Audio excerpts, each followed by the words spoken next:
Muchos se preguntan si estamos en los tiempos del fin. Si van a Marcos capítulo 13, van a ver cómo hay varios versículos donde el Señor nos advierte que debemos estar velando. Versículo 5. Jesús respondiendo les comenzó a decir: mirad que nadie os engañe. Versículo 9. Pero mirad por vosotros mismos. Versículo 18. Orad pues que vuestra huida no sea en invierno. Versículo 21. Entonces, si algunos dijeren: mirad, aquí está el Cristo, o mirad, allí está, no le creáis. Versículo 23. Mas vosotros mirad. Versículo 28.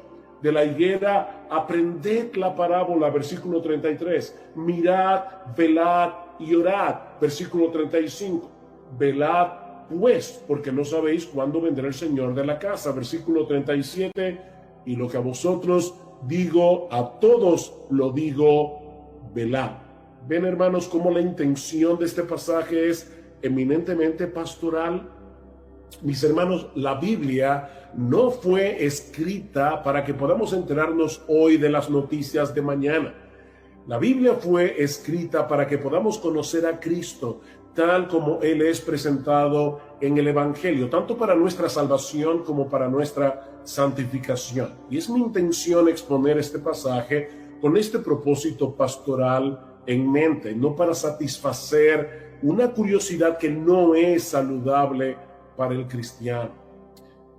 Habiendo hecho esta aclaración y a la luz de la inquietud que hemos planteado ya sobre las señales del fin del mundo, en esta ocasión quiero concentrarme básicamente en los primeros 13 versículos de Marcos 13 y los pasajes paralelos que se encuentran en Mateo 24 y en Lucas 21. Así que permítanme, antes que todo, colocar este texto en su contexto. Y por favor, yo les pido, mis hermanos, que tengan paciencia.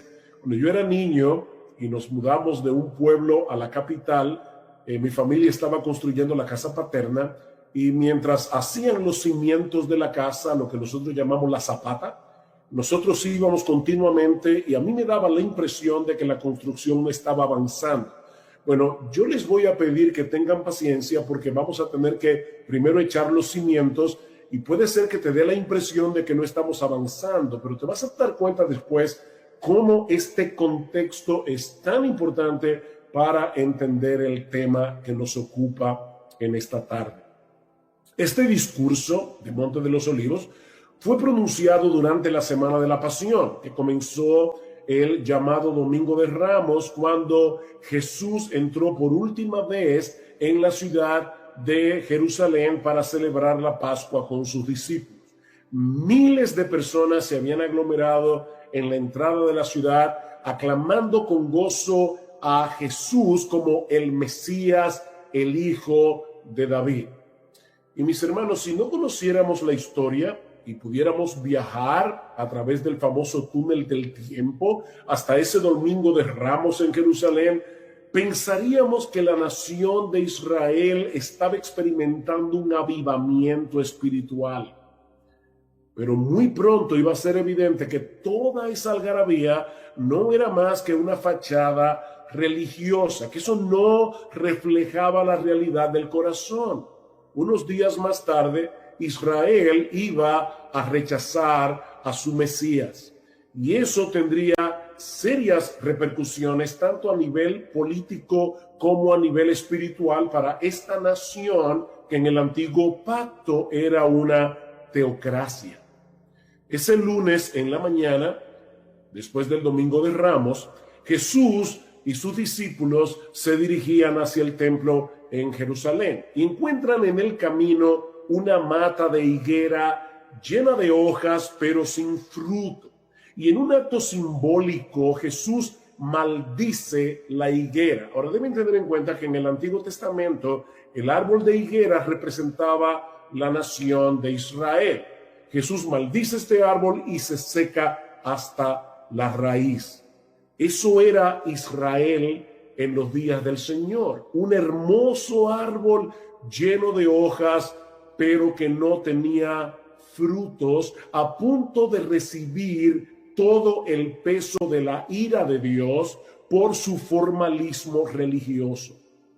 Inmediatamente después, el Señor entra en el templo con sus discípulos, echa fuera a los comerciantes, a los cambistas y acusa a los sacerdotes de haber convertido la casa de Dios, el templo de Dios, en una cueva de ladrones. Y esa fue la gota que derramó el vaso, porque eso fue el lunes, recuerden. El martes en la mañana Jesús fue confrontado en el templo por los líderes religiosos de Israel con una serie de preguntas capciosas, tratando de que él se incriminara con sus propias palabras y así poderlo acusar delante del Sanedrín como un blasfemo.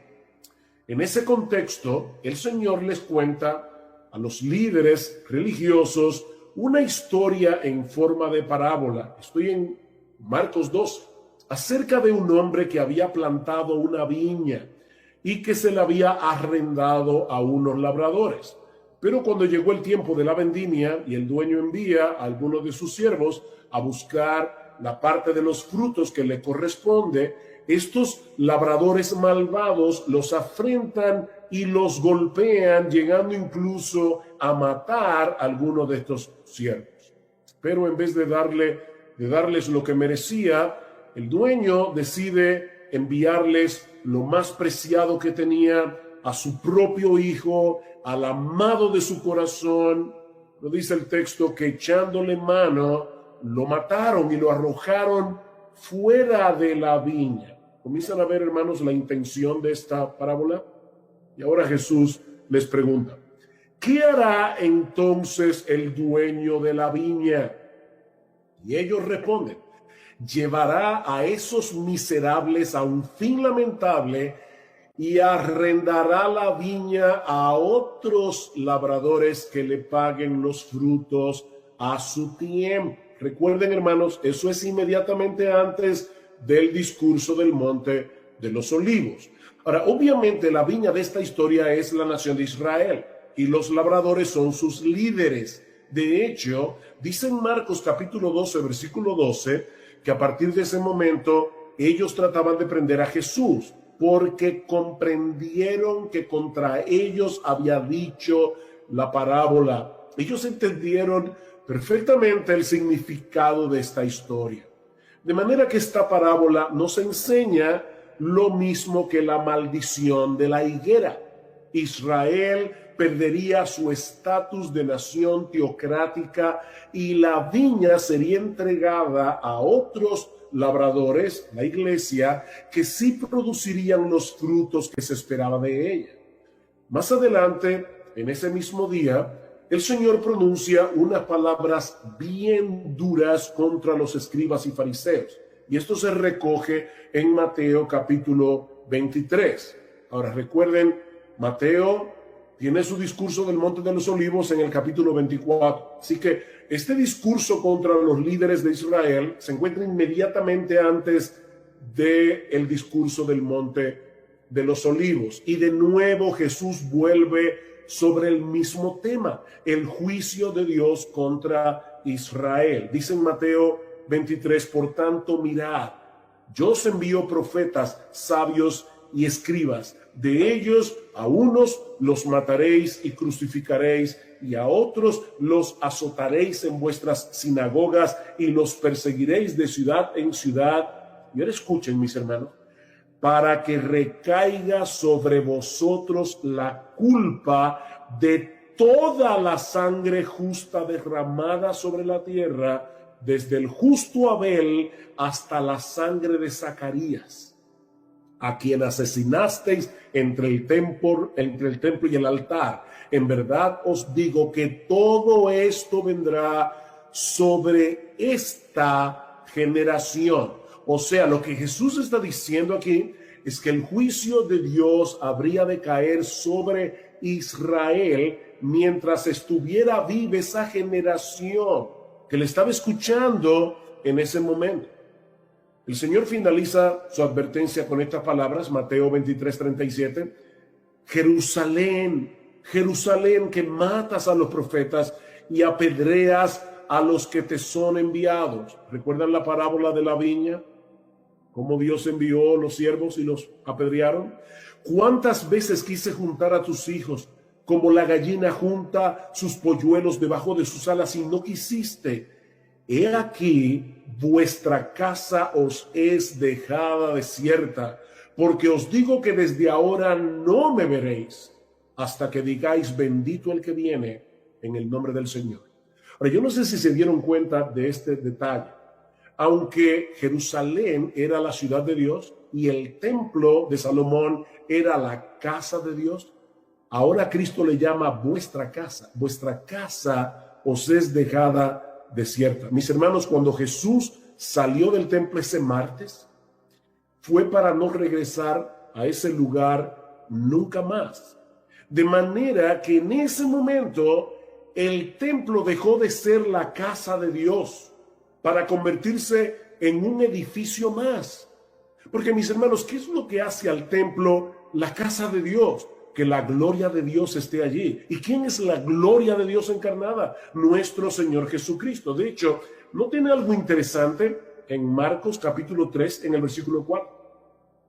Jesús sale del templo, dice aquí, y se va con sus discípulos al monte de los olivos. Dice el versículo 4, y se sentó en el monte, versículo 3, y se sentó en el monte de los olivos frente al templo. Yo no creo que eso haya sido por casualidad o porque ese era el monte que quedaba más cerca.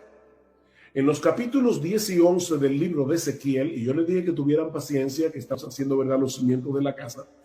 En los capítulos 10 y 11 del libro de Ezequiel, el profeta ve en una visión cómo la gloria de Dios abandona el templo por causa de la apostasía del pueblo. Y esta es una forma simbólica de expresar el castigo de Dios sobre la nación. Un castigo que se manifestó cuando los babilonios destruyeron la ciudad y el templo en el año 587 antes de Cristo.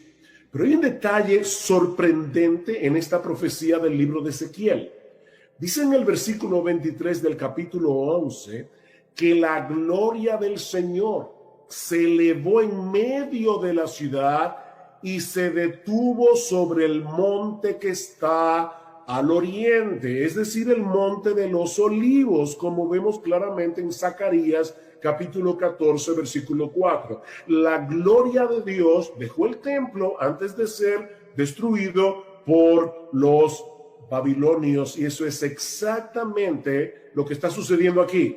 La gloria de Dios encarnada, ese verbo que se hizo carne, del quien dice Juan en Juan 1:14, y vimos su gloria, gloria como del unigénito del Padre, lleno de gracia y de verdad. Esa gloria encarnada estaba abandonando el templo para ir a sentarse en el monte de los olivos. Esa casa fue dejada desierta, como profetizó Jesús, porque la gloria de Dios, que era Él mismo, ya no regresaría al templo nunca más. Un templo sin gloria es un edificio como cualquier otro. Mis hermanos, eso es lo que está en el trasfondo del discurso del Monte de los Olivos. Ese es el contexto. Y eso nos lleva ahora al segundo encabezado de este mensaje. Es la profecía de Jesús sobre la destrucción del templo. Recuerden, Jesús les dice, vuestra casa os es dejada desierta. Esta casa va a ser destruida. Tal parece que estas palabras de Jesús habían dejado en shock a los discípulos.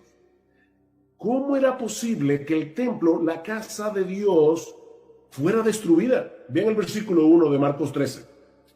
Saliendo Jesús del templo, le dijo uno de sus discípulos, Maestro, mira qué piedras y qué edificios. Como diciendo, ¿y de verdad el templo será destruido? Mis hermanos, para que ustedes tengan una idea de lo que esa profecía implicó cuando Jesús la pronunció, y eso de paso es una de esas pruebas incidentales de la veracidad de las Escrituras. Este templo había comenzado a ser remodelado por Herodes el Grande a partir del año 19 antes de Cristo. Herodes era famoso no solo por su crueldad, sino también por sus proyectos de construcción. pero ninguna de sus obras se compara con el templo de Jerusalén. Para que ustedes tengan una idea, todo el complejo del templo cubría 35 acres de terreno, es decir, el equivalente a unas 12 canchas de fútbol. Y se calcula que algunas de las piedras que se emplearon para su construcción pesaban 1.000.000 de libras. Algunas de las columnas que soportaban el pórtico eran tan anchas que apenas podían ser abarcadas por 3 hombres tocándose por las puntas de los dedos. De manera que para los judíos era impensable que un edificio de esa magnitud pudiera ser destruido, aparte de que era la casa de Dios. Pero la destrucción predicha por Jesús sería de tal magnitud que el templo iba a ser arrasado desde sus cimientos. Versículo 2. Jesús respondiendo le dijo: ¿ves estos grandes edificios? No quedará piedra sobre piedra que no sea derribada. No quedará piedra sobre piedra. Este iba a ser el clímax de la ira de Dios sobre esta nación por haber desechado a su Mesías, y es lo que se describe en los versículos 14 al 23 de Marcos 13. Mi postura es que los versículos 14 al 23 de Marcos 13 no predicen los días antes de la segunda venida, sino la destrucción de Jerusalén y del templo. El pasaje paralelo de Lucas 21 no deja lugar a dudas con respecto a esto. Dice Lucas: pero cuando veáis a Jerusalén rodeada de ejércitos, ese es el pasaje paralelo de esta porción de Marcos. Cuando veáis a Jerusalén rodeada de ejércitos, sabed entonces que su desolación está cerca. Entonces los que estén en Judea huyan a los montes. El Señor no puede haber estado hablando de los eventos que habrían de suceder inmediatamente antes de su segunda venida, porque más adelante, en Lucas 21-24, Él dice a los judíos: caerán a filo de espada y serán llevados cautivos a todas las naciones. Ven, eso fue lo que sucedió en el primer siglo. Y Jerusalén será hollada por los gentiles hasta que los tiempos de los gentiles se cumplan. Eso ocurrió en el siglo primero y era algo que varios de los discípulos que estaban allí escuchando el discurso iban a experimentar. Es por eso que en el versículo 23 de Marcos 13 el Señor les dice: mas vosotros mirad, ustedes que me están oyendo, miren, porque os lo he dicho todo antes de que ocurra. Tito, el hijo del emperador Vespasiano, atacó la ciudad de Jerusalén en abril del año 70 después de Cristo. Pero la ciudad resistió por un tiempo hasta que finalmente el 24 de julio los romanos capturaron la fortaleza Antonia. El 24 de agosto quemaron las puertas del templo y 2 días después le prendieron fuego al santuario. Ya para el 26 de septiembre de ese mismo año, toda la ciudad se encontraba en sus manos hasta que Tito la arrasó completamente, tal como Jesús lo había predicho 40 años antes. Solo quedaron en pie las 3 torres del palacio de Herodes en el muro occidental y parte de la muralla. Todo lo demás fue destruido. En el templo de Jerusalén no quedó piedra sobre piedra que no fuera derribada. De acuerdo al historiador Flavio Josefo, más de 1.000.000 de personas murieron durante el asedio, aparte de los 97.000 judíos que fueron capturados y vendidos como esclavos. Mis hermanos, esto fue una masacre total. Es por eso que Cristo va a decir en esa porción de Marcos que esa sería la tribulación más grande que la nación de Israel ha sufrido como teocracia, ni sufrirá jamás.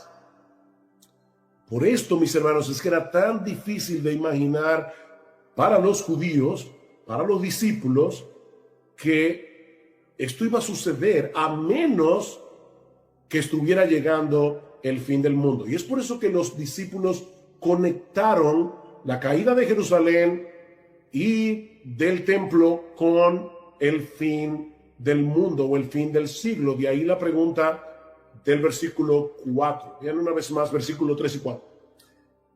Y se sentó en el monte de los olivos frente al templo, y Pedro, Jacobo, Juan y Andrés le preguntaron aparte: dinos, ¿cuándo serán estas cosas? ¿Y qué señal habrá cuando todas estas cosas hayan de cumplirse? Perdón. En el pasaje paralelo, en el Evangelio de Mateo, encontramos la pregunta en una forma más completa.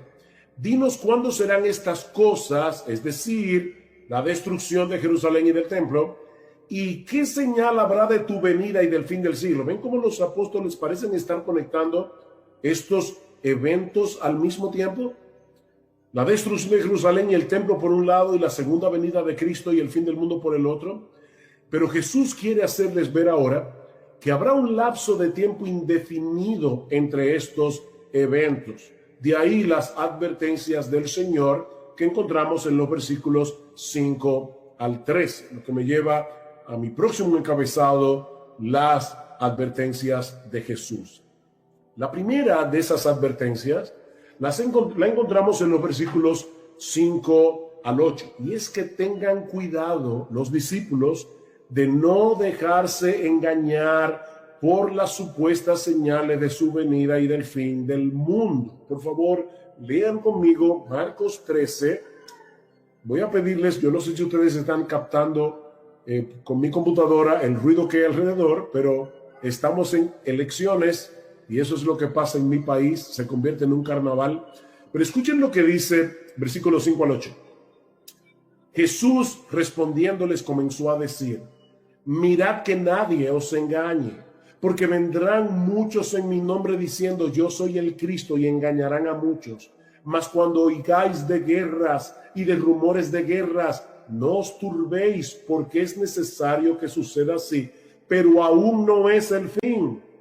Porque se levantará nación contra nación y reino contra reino, y habrá terremotos en muchos lugares, y habrá hambres y alborotos, y Lucas menciona también habrá pestes, habrá pestilencias,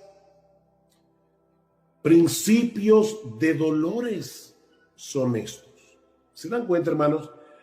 Esta enseñanza de Jesús es tan clara que resulta increíble la cantidad enorme de personas que han sido engañadas a lo largo de la historia, pensando que el fin del mundo estaba a la vuelta de la esquina, porque algunos de estos eventos, como los que el Señor está describiendo aquí, estaban ocurriendo. Pero Jesús les dice: vendrán falsos cristos, oiréis de guerras y rumores de guerras, naciones se levantarán nación contra naciones para pelear contra otros, reino contra reino, habrá terremotos, hambrunas, pestes, pandemias, pero todavía no es el fin, dice el Señor en el versículo 7. Estos solo son principios de dolores, dice Jesús en el versículo 8. Y esta es una posible referencia a los dolores de la mujer encinta. Es como si Jesús estuviera diciendo que la historia del mundo ya está preñada para dar a luz en algún momento el evento glorioso de la segunda venida de Cristo. Pero ¿saben qué, mis hermanos? No tenemos ni idea del tiempo que va a durar el parto. Si hay hermanas que me están mirando, y seguramente sí, muchas que han dado a luz, saben que una mujer puede estar 3 horas en labor de parto, otra puede estar 20 horas en labor de parto. Hay hermanas que han durado hasta un día, mujeres que duran más de un día en labores de parto. Nosotros no sabemos qué tiempo va a durar este parto, eso nadie lo sabe. Sí sabemos que los dolores de la mujer encinta se intensifican y se hacen más seguidos a medida que se acerca el alumbramiento del bebé. Y de la misma manera, podemos suponer que las señales que el Señor está mencionando aquí serán más intensas, serán más seguidas a medida que nos acercamos a su venida y al fin del mundo. Pero eso sigue siendo muy impreciso. Déjenme darles un ejemplo. Imaginen por un momento a los creyentes que vivieron a principios del siglo XX. En 1914 estalla la Primera Guerra Mundial, que termina en 1918, 4 años más tarde, con un saldo de unos 20 millones de muertos entre civiles y militares y una cantidad similar de soldados heridos. Y sin hablar de cómo eso afectó la economía mundial. Ese mismo año, 1918, llega la pandemia de la gripe española, la más letal de toda la historia, con un saldo de 40 millones de muertos. Es decir, que entre 1914 y 1920, que fue cuando terminó la pandemia de la gripe española, murieron unos 60 millones de personas. 60 millones de personas. Han pasado 100 años después de estos eventos y estamos en el 2020 y todavía estamos aquí. Mis hermanos, no caigamos en la trampa de querer discernir cuándo será el fin del mundo, porque lo cierto es que no lo sabemos. No lo sabemos. Sí, yo sé que el mundo está muy convulsionado. Yo sé que la inmoralidad parece ir rampante por todo el mundo, pero el fin tanto pudiera estar a la vuelta de la esquina como pudiera pasar décadas sin que ocurra. Y yo creo que es a eso que el Señor nos llama la atención al final del discurso. Yo le pido por favor que vayan a Marcos 13 y noten algo interesante aquí. Marcos 13, 14 al 23 encontramos la destrucción de Jerusalén y del templo. Versículo 24 al 27, la segunda venida de Cristo. Y ahora escuchen cómo Jesús termina este discurso. Versículo 28. De la higuera aprended la parábola. Cuando ya su rama está tierna y brotan las hojas, sabéis que el verano está cerca.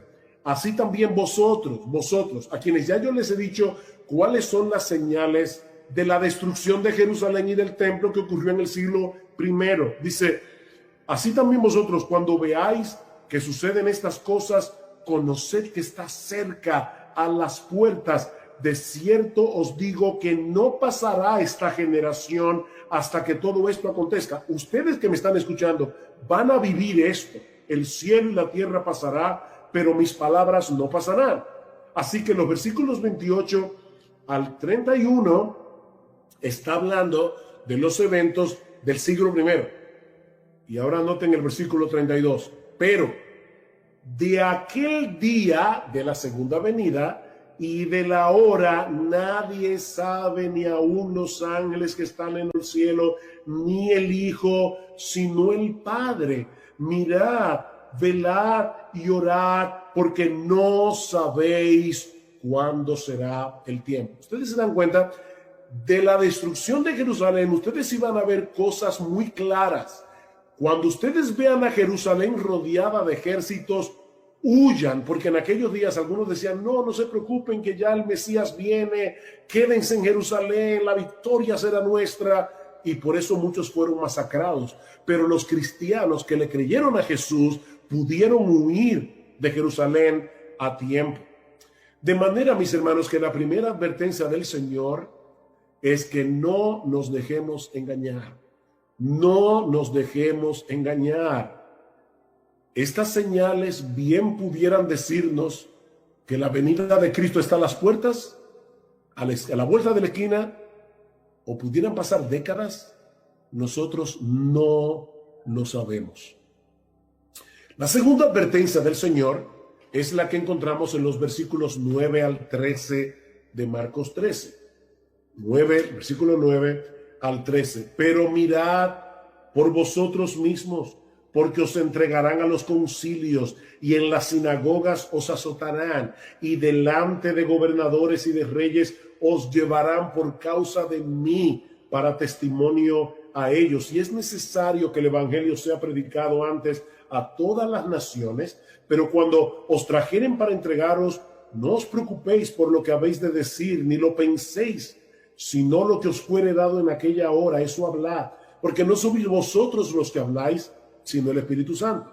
Y el hermano entregará la muerte al hermano, y el padre al hijo, y se levantarán los hijos contra los padres y los matarán, y seréis aborrecidos de todos por causa de mi nombre, mas el que persevere hasta el fin, este será salvo. Básicamente, lo que el Señor nos está diciendo aquí es que los creyentes vamos a sufrir persecución de un modo u otro por causa de Él, por causa de nuestra relación con Él.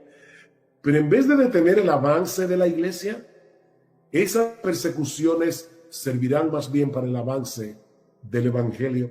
¿Vieron el versículo 9?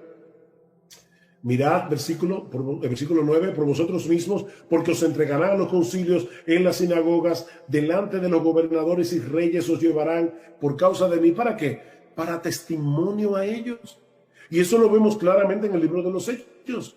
A los apóstoles dando testimonio del evangelio delante de las autoridades judías y romanas, cada vez que fueron llamados a comparecer ante las sinagogas y los tribunales por causa del Señor Jesucristo. Versículo 10. Y es necesario que el evangelio sea predicado antes a todas las naciones. Mis hermanos, ese es otro indicativo de que la segunda venida de Cristo no habría de suceder inmediatamente después de la destrucción de Jerusalén y del templo, y es el hecho de que el evangelio debía ser predicado antes a todas las naciones. Ese es el trabajo de los profetas. Llamar al pueblo al arrepentimiento, llamar al pueblo a volverse de sus ídolos para refugiarse en Dios. Dice, yo los llamé una y otra vez a través de los profetas, pero no quisieron. He aquí, vuestra casa se os deja desierta, porque os digo que desde ahora en adelante no me veréis más hasta que digáis, bendito el que viene en el nombre del Señor. Wow, interesante el cambio de lenguaje que se ha producido aquí. Mis hermanos, Jerusalén era la ciudad de Dios porque allí se encontraba la casa de Dios, el templo. ¿Ustedes recuerdan la palabra de Jesús cuando purificó el templo el día anterior? Mi casa será llamada casa de oración, mas vosotros la habéis hecho cueva de ladrones. Mi casa, pero ahora Cristo dice vuestra casa. Vuestra casa se os deja desierta. ¿Qué estaba pasando aquí? Mis hermanos, cuando Jesús salió del templo ese martes para no regresar nunca más, no solo lo estaba dejando físicamente, Cristo como el Dios encarnado lo estaba abandonando espiritualmente. En ese momento el templo dejó de ser la casa de Dios para convertirse en un edificio más. De hecho, ¿no tiene algo sumamente interesante en el versículo 4 de Marcos 13? Dice, versículo 1, dice, cuando salía del templo, uno de sus discípulos le dijo, maestro, mira qué piedras y qué edificios. Jesús les dijo, ves, estos grandes edificios, no quedará piedra sobre piedra que no sea derribada. Y estando él sentado en el monte de los olivos, frente al templo, Pedro, Jacobo, Juan y Andrés le preguntaron en privado, ¿cuándo sucederá esto? ¿Dónde estaba Jesús?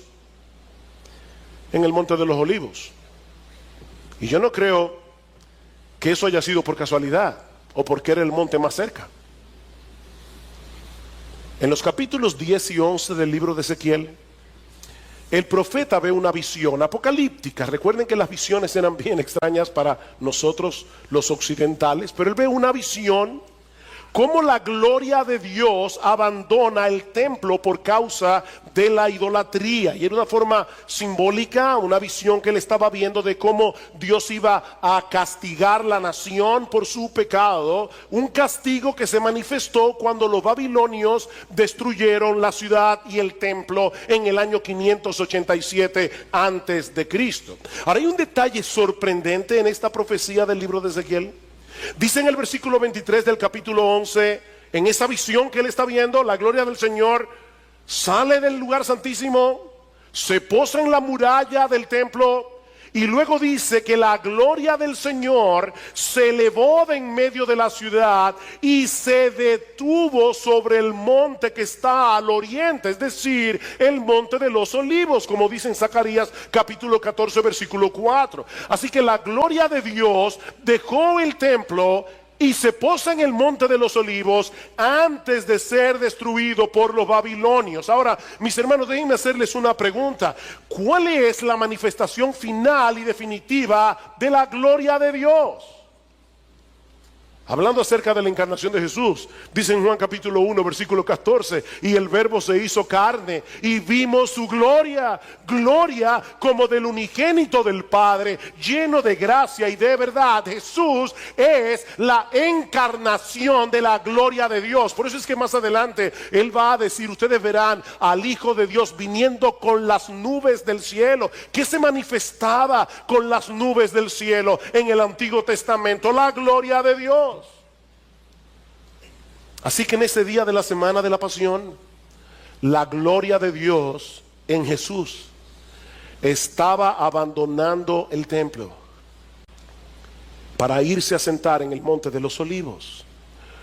Ahora entendemos mejor las palabras de Jesús en Mateo 23. He aquí, vuestra casa se os deja desierta. ¿Por qué? Porque os digo que desde ahora en adelante no me veréis más. ¿Ven el punto? Vuestra casa es desolada, es la misma palabra que se usa en griego aquí. Vuestra casa será desolada porque ustedes no me verán más hasta que digáis, bendito el que viene en el nombre del Señor. Pero yo le voy a hacer una pregunta, ¿esas palabras no le suenan familiares? Bendito el que viene en el nombre del Señor. Eso fue lo que los judíos dijeron cuando Jesús entró en Jerusalén el domingo de Ramos. Y ahora Jesús está diciendo, sí, ustedes me aclamaron a mí ese domingo diciendo, bendito el que viene en el nombre del Señor, hosana en las alturas, pero todo eso era de la boca para afuera. Lo que Jesús está diciendo aquí es, Dios los está abandonando porque no me reconocieron a mí como el Mesías. Todo lo que ustedes dijeron de mí durante mi entrada triunfal no era más que una fachada. Por eso me voy del templo para no regresar nunca más. Vuestra casa será desolada porque la gloria de Dios, que soy yo, ya no estará allí. Por eso es que alguien decía, con Jesús no hay alternativa. O Jesús era un loco, o era un farsante, o era Dios. Como dice el C.S. Lewis, no me salgas con esa condescendencia hacia Jesús diciendo que era un gran hombre. No, si Jesús no era Dios, Él no era un gran hombre. Si Jesús no era Dios, era un megalomano, o estaba loco. Pero Él era Dios. Dios de Dios, luz de luz, Dios verdadero del Dios verdadero. Mis hermanos, fue la gloria de Dios encarnada la que abandonó el templo ese día. Dios estaba repudiando a Israel y a la ciudad santa para que no fueran su casa nunca más. Como bien señala Sam Storms, la destrucción física del templo no era otra cosa que la consumación externa del repudio espiritual de parte de Dios. Ese es el trasfondo del discurso del Monte de los Olivos. Y si no entendemos eso, no vamos a entender el discurso. Eso nos lleva a nuestro segundo encabezado, la profecía sobre la destrucción del templo. Tal parece que las palabras de Jesús dejaron en shock a los discípulos. ¿Que la ciudad de Jerusalén será destruida? ¿Qué va a pasar entonces con el templo? De ahí probablemente el comentario del capítulo, del versículo 1 dice, cuando salía del templo, uno de sus discípulos le dijo, maestro, mira qué piedras y qué edificios, como diciendo, ¿de verdad tú estás diciendo que eso será destruido?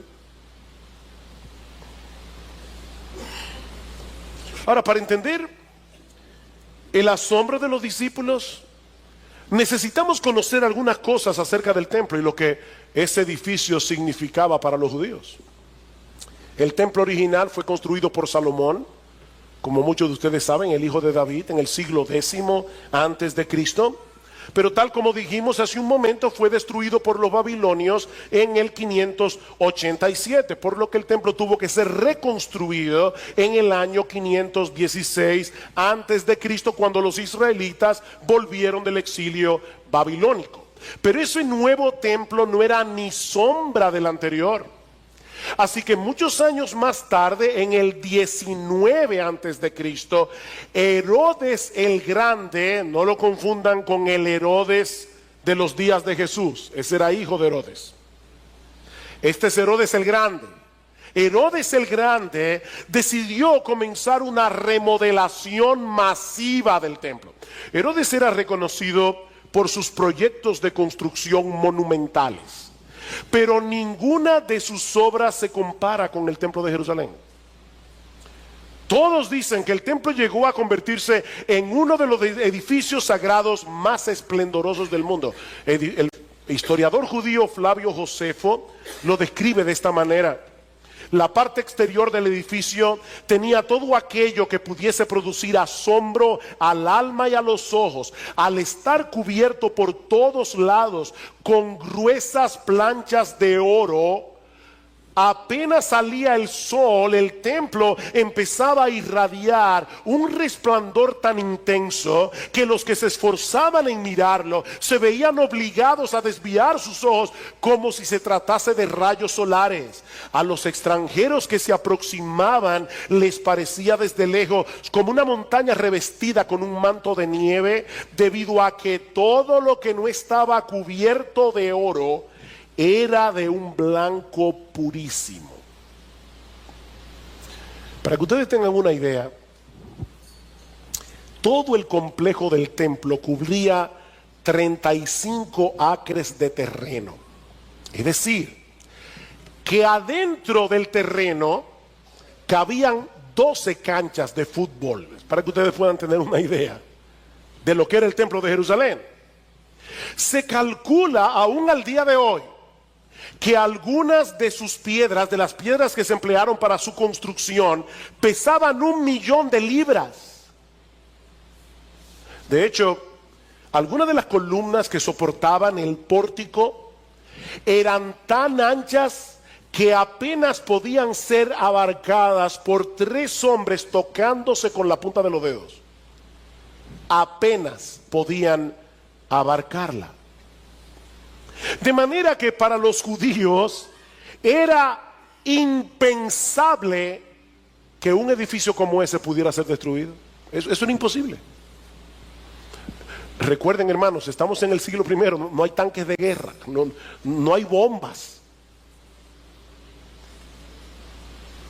Aparte de que era la casa de Dios. Ellos pensaban, ese edificio es intocable. Ese edificio es la casa de Dios.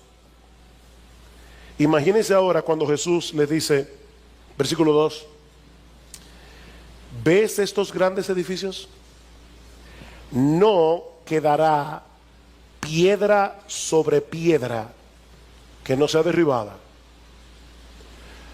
Y no olviden que el Señor está diciendo, y ustedes lo verán, porque todo esto va a suceder durante esta generación. Ustedes lo verán. Era un shock total. La semana que viene nosotros vamos a hablar más ampliamente acerca del cumplimiento de esta profecía cuando estudiemos los versículos 14 al 23. Pero lo que Jesús está describiendo aquí es una destrucción total. Él está diciendo, el templo va a ser destruido hasta los cimientos. No quedará piedra sobre piedra. Y no solo el templo será destruido, toda la ciudad de Jerusalén será destruida. Ese será el clímax de la ira de Dios sobre esta nación por haber desechado a su Mesías. Por eso les decía hace un momento, Israel estaba a punto de suicidarse como nación. En Lucas, el pasaje paralelo, Lo describe de esta manera. Recuerden la pregunta de los discípulos: ¿cuándo va a suceder esto? En Lucas 21 el Señor les dice: cuando veáis a Jerusalén rodeada de ejércitos, sabed entonces que su desolación está cerca. Es la misma palabra de Mateo 23:38 cuando dice: vuestra casa se os deja desierta. Ahora está diciendo: cuando veáis a Jerusalén rodeada de ejércitos, sabed que la destrucción está cerca. Por eso los que estén en Judea huyan a los montes. ¿Saben que los historiadores se extrañan? Porque eso lo vamos a ver más ampliamente la semana que viene. Estoy aquí tratando de no meterme más allá, pero es difícil aguantar la tentación. ¿Saben que los historiadores se extrañan? Porque muchos judíos, casi la población entera, fue arrasada por Tito, por los romanos en el año 70. Pero muy pocos cristianos murieron, muy pocos. ¿Saben por qué? Porque ellos tomaron en serio las palabras de Jesús. Y cuando ellos vieron el ejército de Vespasiano, comandado por Tito su hijo, ellos no le hicieron caso a los que decían: no se preocupen, que ya Cristo viene, ya la salvación está cerca, no se vayan de Jerusalén, nosotros vamos a resistir como hombres. Dijo: no, nuestro Señor nos dijo que huyamos a los montes. Y se salvaron. La mayoría de los cristianos huyan a los montes, y los que estén en medio de la ciudad, aléjense, y los que estén en los campos, no entren en la ciudad, porque estos son días de venganza, para que se cumplan todas las cosas que están escritas. Ay de las que estén encintas y de las que estén criando en aquellos días, porque habrá una gran calamidad sobre la tierra e ira sobre este pueblo, y caerán a filo de espada y serán llevados cautivos a todas las naciones, y Jerusalén será hollada por los gentiles hasta que los tiempos de los gentiles se cumplan. Esa profecía se cumplió tan literalmente que hasta Sosúa llegaron los judíos. Serán llevados cautivos a todas las naciones.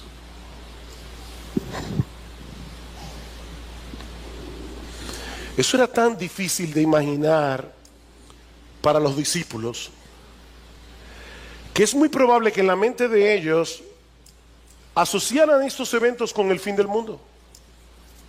No, si es verdad que Jerusalén va a ser arrasada y que del templo no quedará piedra sobre piedra, tiene que ser que está llegando el fin del mundo. De ahí la pregunta de los discípulos.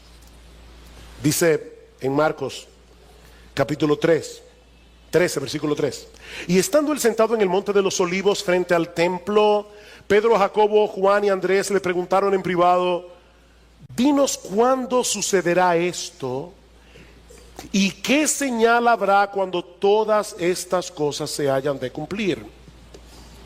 En el pasaje paralelo del Evangelio de Mateo encontramos una versión más completa de la pregunta. Ellos preguntaron: dinos ¿cuándo sucederá esto?, refiriéndose obviamente a la destrucción de Jerusalén y del templo. ¿Y cuál será la señal de tu venida y de la consumación del siglo? Tal parece que en la mente de ellos esas tres cosas tenían que suceder al mismo tiempo: la destrucción de Jerusalén y del templo, la segunda venida de Jesús y el fin del mundo. Pero ahora Jesús les hace ver que hay un lapso indefinido de tiempo entre un evento y los otros dos. Esa es la razón del discurso del Monte de los Olivos. Ven, hermanos, ¿por qué les decía al principio que Jesús no estaba tratando de darnos ayer la noticia de mañana? Ese no es el propósito. Estos hombres necesitaban instrucción. Y lo que Jesús les está diciendo es: no se dejen engañar, ni la segunda venida de Cristo ni el fin del mundo van a suceder inmediatamente después de la destrucción de Jerusalén y del templo. Muchas cosas tienen que ocurrir antes de mi segunda venida. Ahora, increíble, Cristo no ha muerto todavía en la cruz, y Él está diciendo: yo voy a morir, voy a resucitar, voy a subir al cielo y vuelvo otra vez. Pero no conecten una cosa con la otra. Porque primero viene la destrucción de Jerusalén, la destrucción del templo, y luego viene mi segunda venida. Si ellos no entendían eso, no solamente serían fácilmente engañados, sino que podían sentirse profundamente frustrados al estar esperando algo que no iba a suceder en el tiempo en que ellos pensaban que iba a suceder. De ahí las advertencias del Señor en los versículos 5 al 13. Cristo da dos advertencias que voy a ver muy brevemente. La primera en los versículos 5 al 8. Y básicamente lo que el Señor les está diciendo allí es: tengan cuidado, no se dejen engañar por supuestas señales. Vean el versículo 5. Jesús comenzó a decirles: mirad que nadie os engañe. Muchos vendrán en mi nombre diciendo: yo soy el Cristo, y engañarán a muchos. Y cuando oigáis de guerras y de rumores de guerras, no os alarméis. Roma estaba en paz en esos días. Pero luego del suicidio de Nerón en el 68, vino un tiempo de tanta revuelta que en el año 69, después de Cristo, un año antes de la destrucción del templo, hubo 4 emperadores en Roma en un solo año. Oiréis de guerra, rumores de guerra. No os alarméis. Es necesario que todo esto suceda, pero todavía no es el fin. Porque se levantará nación contra nación y reino contra reino, y habrá terremotos y hambres en diversos lugares. Esto solo es el comienzo de dolores.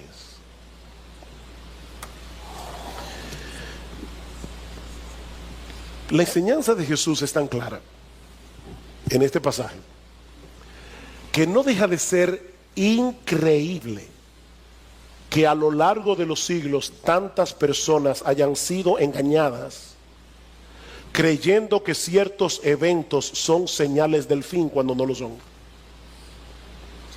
Yo no sé cuántas veces las personas pensaron: oye, esto es el fin.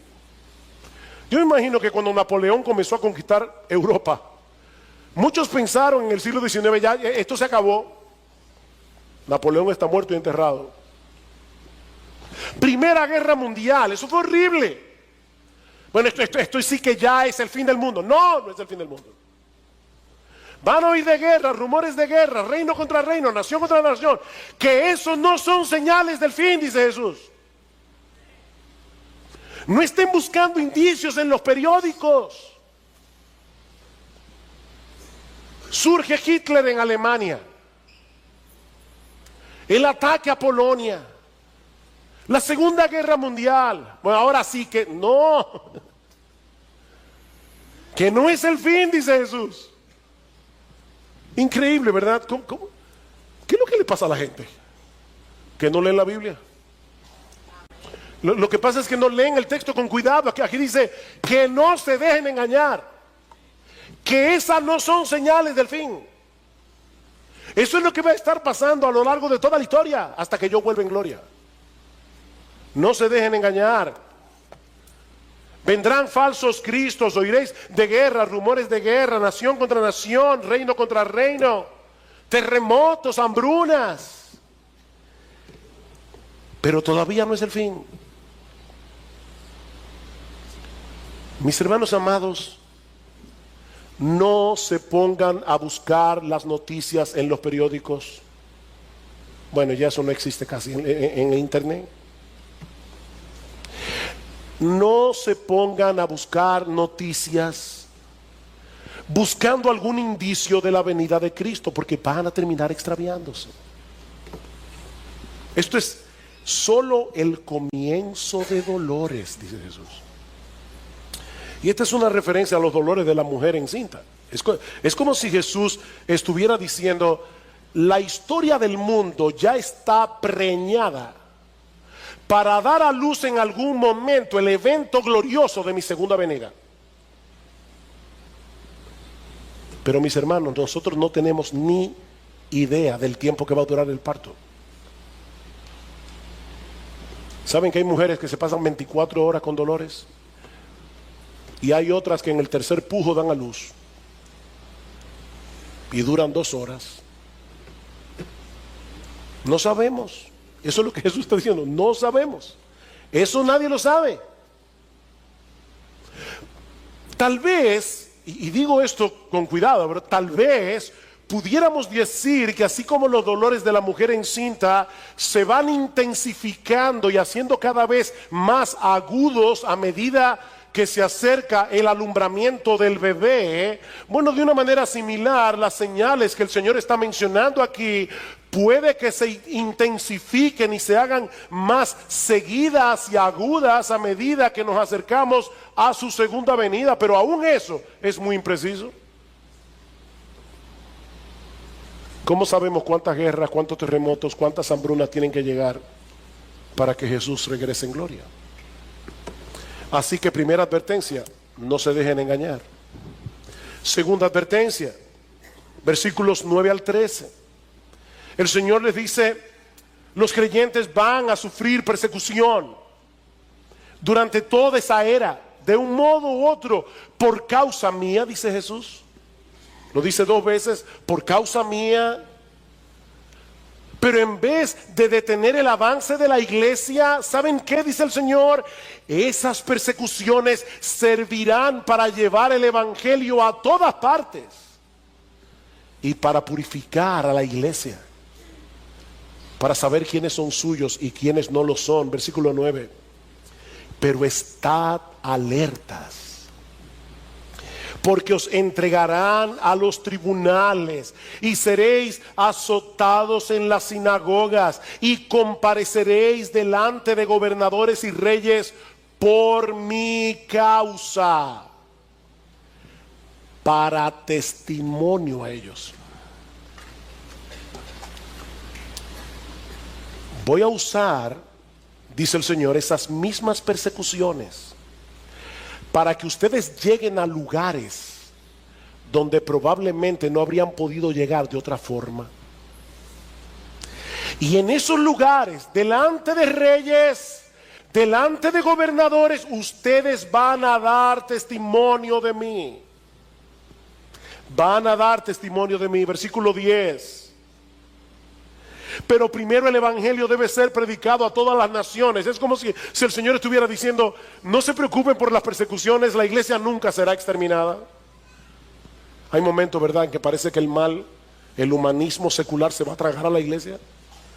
Jesús dice, no importa cuánta persecución haya, la iglesia va a durar hasta que yo vuelva.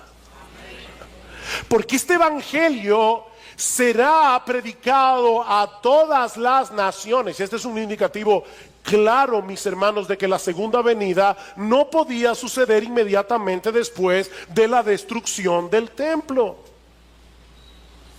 Y no tengo una palabrita importante. Primero, el evangelio debe ser predicado. ¿Vieron eso? Es un deber. Primero el evangelio debe ser predicado. Mis hermanos, para nosotros no es una opción predicar el evangelio. Nosotros estamos aquí en este mundo para predicar el evangelio.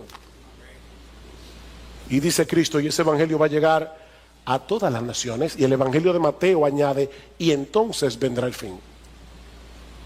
Entonces vendrá el fin. ¿Recuerdan la promesa dada a Abraham?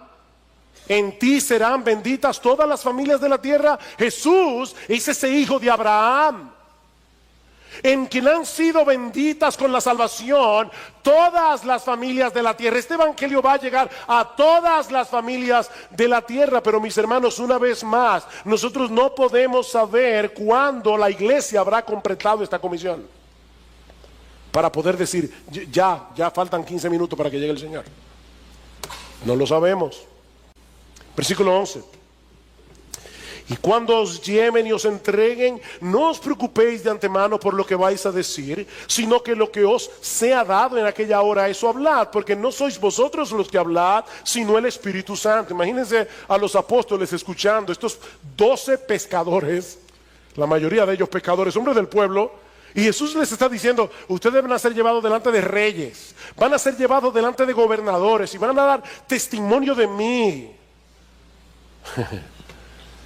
Probablemente estaban temblando y ahora Cristo les dice, no tengan temor, no tengan temor.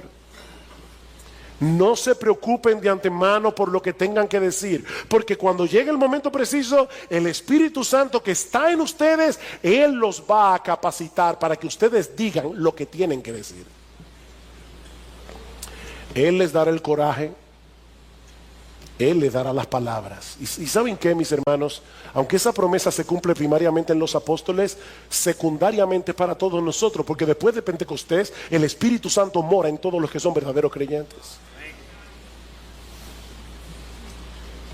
Yo no sé a cuántos de ustedes les ha pasado, pero hay momentos en que uno conoce a cierta persona que, ya sea por su posición o por lo que sea, uno se siente intimidado. Si a ti no te ha pasado, te felicito. A mí me ha pasado. Y uno dice: Señor, yo tengo que predicarle el evangelio. Yo no sé ni cómo voy a comenzar, pero por favor, Señor, ayúdame. Y es increíble cómo el Señor de repente abre la boca, uno comienza a hablar. Y yo no sé si a ti te ha pasado esto que yo he experimentado, pero hay momentos que yo me pregunto: ¿y soy yo que estoy hablando? Y yo sé que soy yo, no hay ninguna inspiración aquí, pero hay una capacitación especial del Señor para predicar su palabra. Así que no tengan temor. No tengan temor. Versículo 12. Y el hermano entregará la muerte al hermano, y el padre al hijo, y los hijos se levantarán contra los padres y les causarán la muerte, y seréis odiados de todos por causa de mi nombre. No es fácil experimentar persecución de parte del gobierno, pero mis hermanos, cuando esa persecución viene de la familia, es mucho más doloroso, es mucho más difícil de soportar. Pero mis hermanos, eso es lo que millones de creyentes han tenido que sufrir a lo largo de la historia. En lugares islámicos hay padres que han entregado a muerte a sus propios hijos por haberse convertido al cristianismo. Yo conocí a un joven médico de Arabia Saudita y él nos contaba su historia. ¡Wow! ¿Cuánto sufrió ese muchacho? De mano de su propia familia por haberse convertido al Señor. Y noten que Jesús no está hablando aquí de un simple rechazo de parte de los miembros de la familia. No, es mucho más que eso. Jesús está diciendo aquí que el aborrecimiento del mundo hacia Él es tan profundo que por causa de nuestra identificación con Él, dice: seréis aborrecidos de todo por causa mía. Dicen aquellos lugares y momentos donde el evangelio es ilegal, donde ser cristiano es ilegal, el hermano entregará la muerte al hermano, el padre al hijo, los hijos se levantarán contra los padres y los harán morir. ¡Wow! Siempre se ha dicho, ¿verdad?, que la sangre pesa más que el agua, refiriéndose a la inclinación natural que sentimos hacia los miembros de nuestra propia familia, sobre todo la familia inmediata. Pero Jesús nos está diciendo en este texto que el aborrecimiento que el mundo siente hacia Él puede llegar a quebrantar esos lazos de amor y convertirse en rechazo y aborrecimiento, simplemente porque somos cristianos. Y es importante que subraye esto, porque una persona puede ser aborrecida porque es un imprudente. Yo cometí muchas imprudencias, sobre todo cuando estaba acabado de convertir. Me acuerdo predicándole a mi mamá de una manera tal, recién convertido, que mi mamá me dijo: si tú sigues hablándome de esa manera, te voy a dar una galleta. Y para aquellos que no saben lo que es una galleta, porque lo están viendo por internet y están en otros países, no es una galletica de chocolate, es una bofetada. Ahora, ¿saben que yo me lo gané? Yo no siempre he sido prudente predicando el evangelio y me avergüenzo de eso. Pero por más prudente que tú seas, vas a ser rechazado. Mi hermano, tú sigues a un Salvador que fue crucificado. Tú sigues a un Salvador que fue clavado en una cruz. Tú no puedes esperar que el mundo te trate mejor de lo que lo trató a él. Tú eres cristiano, tú llevas contigo el nombre de Cristo. Si el mundo os aborrece, dice Jesús, sabed que a mí me ha aborrecido antes que a vosotros. Si ustedes fueran del mundo, el mundo amaría los suyos. Al mundo le encanta la pompa, qué tipo más inteligente, qué tipo más brillante. Dice, miren, si ustedes fueran del mundo, el mundo los amaría, pero ustedes son míos y por eso el mundo los va a aborrecer. Seréis aborrecidos de todos por causa de mi nombre, pero el que persevere hasta el fin, ese será salvo. El que persevere hasta el fin. Por eso decía al principio, las persecuciones purifican la iglesia, porque sirven para separar a los verdaderos creyentes de lo que no lo son. Dice Cristo, el reino de los cielos se hace fuerte y solo los violentos lo arrebatan. El cristianismo no es para blandengues, no lo es. El cristianismo no es para gente cobarde. Cristo dice, van a tener que enfrentar persecución. De hecho, en la parábola del sembrador, en Lucas capítulo 8, versículo 13, Cristo mismo dice, hay personas que creen por algún tiempo, pero en el tiempo de la prueba se apartan, no lo aguantan. Ahora, la enseñanza de este texto no es que un verdadero creyente puede perder su salvación si no persevera hasta el fin. No. Lo que Jesús nos está enseñando aquí es que los verdaderos creyentes son aquellos que perseveran hasta el fin, aún en medio de las persecuciones. Esos son los que de verdad creyeron, aún en medio de las circunstancias difíciles de la vida. Queridos hermanos, ser cristiano nunca ha sido fácil y nunca lo será. Ser cristiano nunca ha sido fácil y nunca lo será. Cristo no era de estos predicadores populares que hay en el día de hoy.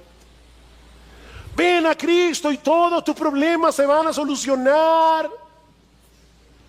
No, yo te estoy diciendo en esta mañana, ven a Cristo y probablemente vas a tener más problemas.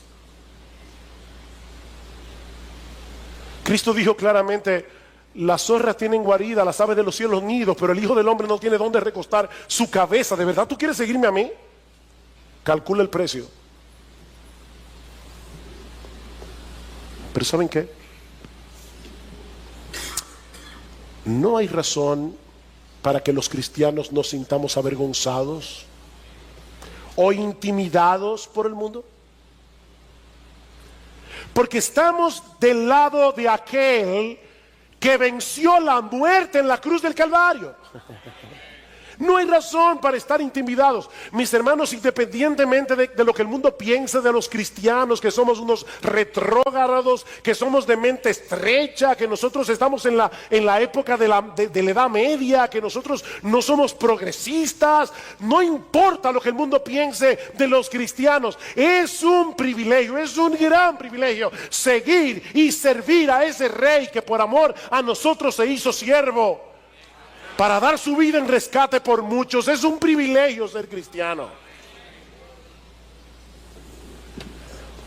Porque ese que murió en debilidad ahora reina con poder a la diestra del Padre. Y dice Pablo en Efesios 1:11, 1:21, sobre todo principado y autoridad y poder y señorío. Él es el soberano de los reyes de la tierra, dice el apóstol Juan en Apocalipsis capítulo 1, versículo 5.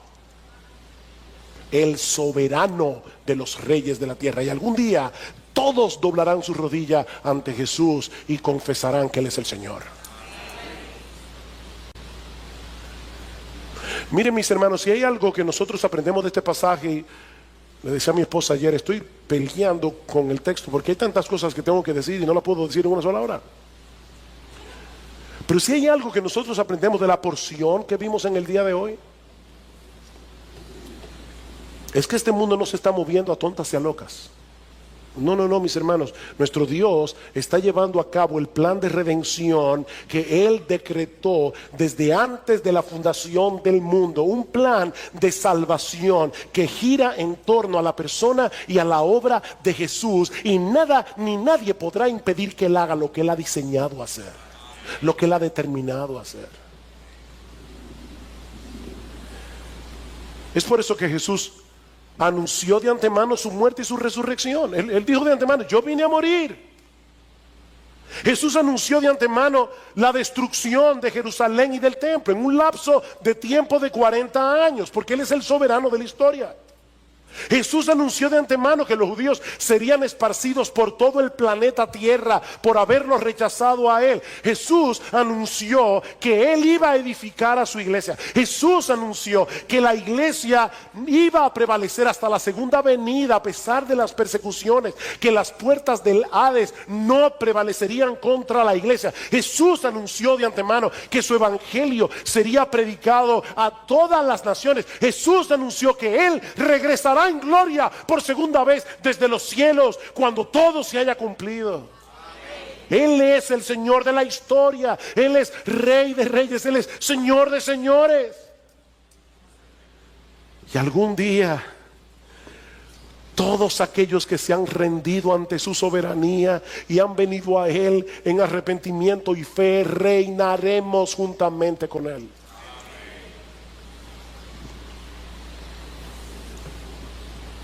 Mi amigo, ¿de qué lado estarás tú ese día? ¿De qué lado estarás tú ese día? ¿Te has rendido a sus pies, reconociendo tus pecados, confiando en la obra de salvación que Él hizo en la cruz del Calvario? No en tu propia justicia, no en tu propia decencia, no en tu propia moral. Has venido a Cristo en arrepentimiento, confiando en su obra de redención, cuando Él derramó su sangre para lavarnos de nuestros pecados. De tal manera que hoy tú puedes decir con toda certeza y a boca llena que Jesús es tu Señor, no el del otro, tu Señor. Porque si no es así, mi amigo, yo te invito en esta mañana a que depongas tu enemistad y tu orgullo y vengas humillado a Él. Porque no hay manera de ganar esta batalla contra aquel que venció la muerte y reina con poder a la diestra del Padre. No hay manera de ganar esta batalla. Ven a Cristo, mi amigo, y ven ahora, cuando todavía estás a tiempo de arreglar tus cuentas con Él. Porque ¿sabes qué? Él ha prometido no desechar a nadie que venga ante Él buscando perdón y misericordia.